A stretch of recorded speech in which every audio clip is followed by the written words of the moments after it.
Hi guys! Today we're going to be seeing what if Kurdistan made an empire. Now you might be saying, Kurdistan is not a country. Well, this area that I've drawn here, borders. Now sorry if I drew any of the borders wrong or anything. I did not mean to make do that mistake. But I tried my best anyway. But what was I saying? Anyway, so basically, Kurdistan here, we're gonna pretend like it's a country in real life, and in these areas that are red, there's a Kurdish majority, so they kind of want to make their own nation. So I'm gonna make them a real nation, Kurdistan.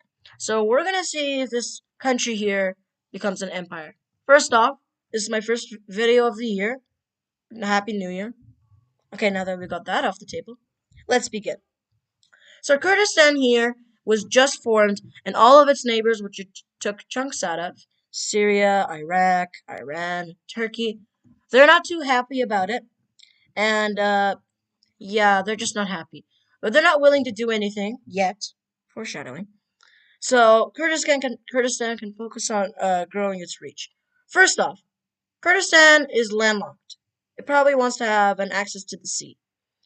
But to do that, it doesn't want to invade Syria right now, and it probably doesn't want to invade Iraq or Turkey right now to get a coastline. So they decide they're gonna invade three countries. They decide they're gonna invade. Wait a minute. Wait a minute.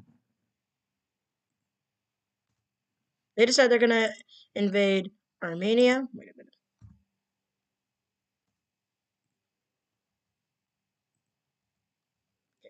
Difficulties. Okay, and Azerbaijan and Georgia. They decide they're gonna invade. Now, these countries here, they are shocked by this and they form a coalition, and they actually are able to make a little push here on the border between the country because they were kind of expecting this to happen, surprisingly. And yeah, and I know realistically Armenia and Azerbaijan wouldn't be on the best of terms, but we're gonna ignore that. So a push is made here to attack the Kurdistan. And at first, since Kurdistan was just formed, doesn't really have a military, we're gonna buff it up though. And yeah, it's not looking good for Kurdistan. Then they're able to find a gap in the lines. They push here, encircle these troops here. They kill them all. Well, as prison some. And they begin pushing back the coalition from its borders. And now they start actually invading. They push into Armenia, and Armenia not really wanting to fight as most of their country has already been taken. Armenia surrenders. Now with that off its tail, I don't know what I was trying to say there, but they continue. Kurdistan begins to continue to push up these countries here, Georgia and Azerbaijan. They keep pushing, but they made a counteroffensive here, and they're able to push them back and keep them from for delaying the inevitable. We'll just say that. But soon, after a week of fighting here with these lines, nothing changing, they're able to make an advance. They push into Azerbaijan and they push into Georgia, and it's not looking too good for them. They split both Azerbaijan and Georgia, so they can't send supplies between each other, and they focus on Azerbaijan. They take probably like almost half the country, and then Azerbaijan finding no point in fighting and don't want to lose more lives, surrender. And Georgia decides not to surrender yet, but now Kurdistan's main goal is to capture the coast here, which they do so successfully, and Georgia has no choice but to surrender. Let's look at the peace treaty. Here is the peace treaty. So, thankfully, Kurdistan did not fully annex these countries, but it only fully annexed Armenia. Uh, and it's got the coast of both of these countries. So now both of these countries are landlocked, and now it has access to the Caspian Sea and what I think is the Black Sea near Crimea. I'm not sure exactly what you call it, but I think it's the Black Sea. And yeah, so and these here are dark red, Georgia and Georgia and Azerbaijan. They are now puppet states of Kurdistan, so they have to support it basically. Now Kurdistan has its eyes on more countries that uh, doesn't like it. Syria here looks particularly vulnerable because after the civil war, they're not doing so well. I'm not sure if it's still going on. I'm not going to go into that. But we're just going to pretend the civil war is over. I'm not going to say which side, but we're just going to pretend it's over. And Kurdistan now prepares to invade Syria and then plan on invading Cyprus. I'm not going to get into the argument of North Cyprus, which some Turkey recognizes as Turkey's, but not. I don't think a single country recognizes that. We're not going to get into that deal. We're just going to pretend Cyprus is an independent country. Okay, so Syria is able to hold them off, the Kurdish troops off for a little while, and then they actually make a little push here because they got experience, but it doesn't last them too long as Kurdistan forces are starting to push in. They encircle these troops here and wipe them out. They begin to push into Syria. They keep pushing. I think pretty sure the capital of Syria is Damascus, but I don't know. I think it's like here, maybe I don't know. Anyway, they keep pushing into Syria, and Syria's not having a great time. And Kurdish troops actually get in a little skirmish with Turkey, which makes Turkey join the war on the side of Syria, which is a huge turn of events. And now Kurdistan is regretting ever doing that, invading Syria. Turkey begins to push into Kurdistan, and Kurdistan is blocked from here, and they start getting pushed back. Now, realistically, Kurdistan would lose this war, but Kurdistan is able to do something. They get a lot of troops here, they're able to push in here, and they're able to split Syria and Turkey from each other.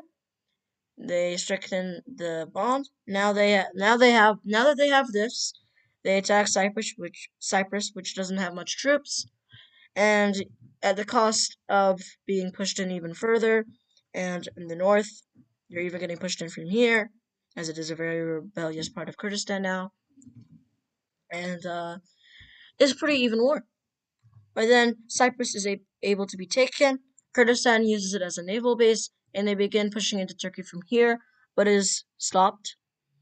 And now Turkey sends troops here to stop the advance, and Kurdistan pushes back here, and somehow they're able to keep pushing into Turkey, but and Syria. But Syria is able to make a little advance here, try an attempt to try and cut it off, but it doesn't go successfully as it uses pretty much all of Syria's troops. And now there's going to be a huge encirclement movement here, and these troops all become prisoners. Not all of them, but most of them. Syria loses its coast. Turkey is able to push them back here and here, and yeah, it's not looking too good for Kurdistan. Wait a minute, probably.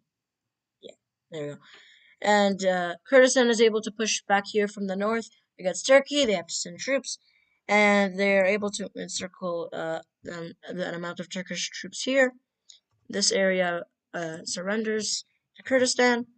Now Kurdistan, if Damascus is here, captures Damascus, and Syria, even though it has Turkey on its side, surrenders.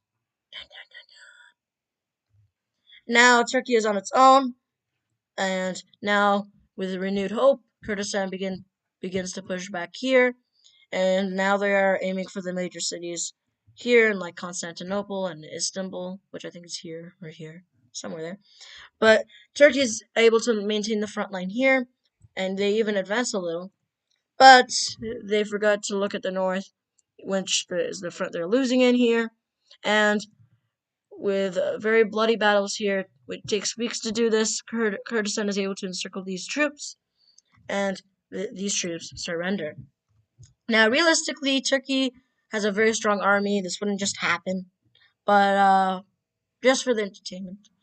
Now, Kurdish troops begin pushing here, and they are able to unite their fronts, only barely though. And now Turkey is regretting ever fighting with Kurdistan. So it's not looking good. But they're able to encircle some troops here. They capture them. And Turkey makes one final counteroffensive here, try and stop their major cities from being taken, and just overall pushing the Kurdish troops back. But Kurdistan is able to prevail, and they now get a giant bulge here, and they begin to push to capture Istanbul and Constantinople, if I'm not mistaken. They attempt an encirclement here, which goes successfully, but Turkey is able to sever this connection. But the troops here surrender. Oh, the troops here are evacuated and surrender. So it's like nothing happened. And now Turkey finding no point to keep fighting, and hopefully, if they prevent Kurdistan from to keep pushing into the country, they have better chances on the negotiating table. They surrender. Turkey was not included. Sorry, that part of Turkey. Now let's look at the peace treaty that's going to happen here. And here is the peace treaty. So actually, Kurdistan, I think, was very generous to give Turkey and Syria land instead of fully annexing them or taking like till here from Turkey. So it's quite generous, but still very bad. Because Turkey and Syria already suffered losses from Kurdistan after they gained independence, but now it's not looking good. Kurdistan was able to also get Cyprus, and Syria and Turkey have now also become puppet states, if you will.